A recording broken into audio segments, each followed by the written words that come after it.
बिरशामा ख़बर ॾींदा हलूं त भाइरनि जे तशद्दुद ऐं ज़ुल्म ख़िलाफ़ पीरसन भेण ऐं भाइर दांह खणी बिरशाम में मीडिया ऑफिस पहुची विया। मिसमात अमीरा आइपन भाइरनि जे तशद्दुद जा निशान ऐं ज़ख़्म ॾेखारे एहतजाज कयो। ॻोठ गिदड़ आइपन जे रहवासी मर्दनि ऐं औरतुनि पारां भाइरनि ऐं टंडो आदम जी पुलिस नाइंसाफ़ियुनि ख़िलाफ़ एहतजाज कयो वियो। हज़ूर बख्श आइपन पीरसन औरत मिसमात अमीरा आइपन जानी आइपन मिसमात अज़मत ऐं ॿियनि भाइरनि ख़िलाफ़ दाईंदे एहतजाज कयो। इन्हनि जो चवणु हो त भाइरनि इमदाद अली, माशूक अली, मुमताज़ अली, इख्तियार अली, वली मोहम्मद अली ॾिनू आइपन ऐं ॿियनि घर ते हमलो करे तशद्दुद जो निशानो बणायो वियो। टंडो आदम तालका थाणे जी पुलिस इंसाफ़ बजाए भाइरनि जी धुर बणियल आहे। SHO टंडो आदम आज़म भंगवार फरियाद ॿुधण बजाए वॾेरनि वटि फ़ैसिले लाइ असां ते ज़ोर भरे रहियो वियो। उन मौक़े ते पीरसन औरत मिसमात अमीरा आइपन तशद्दुद ऐं ज़ख़्मनि जा निशान ॾेखारींदे चयो त ज़ालिम भाइरनि घर ते हमलो करे लठियूं ऐं हथियारनि जा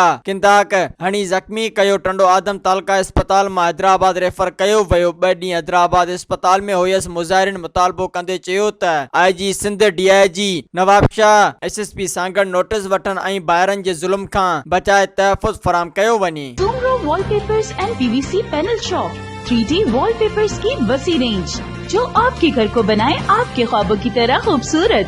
बेहतरीन क्वालिटी के वॉलपेपर्स और सीलिंग्स बेहतरीन कलर्स और डिजाइन्स में दस्तयाब हैं।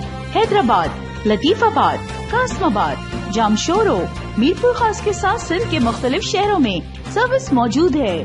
हर किस्म के 3D वॉलपेपर्स और सीलिंग्स लगवाने के लिए अभी राब्ता करें। कॉन्टैक्ट रांजन अली सोमरो। व्हाट्सएप 0333370786 03333702 तालिब हुसैन 0317131090।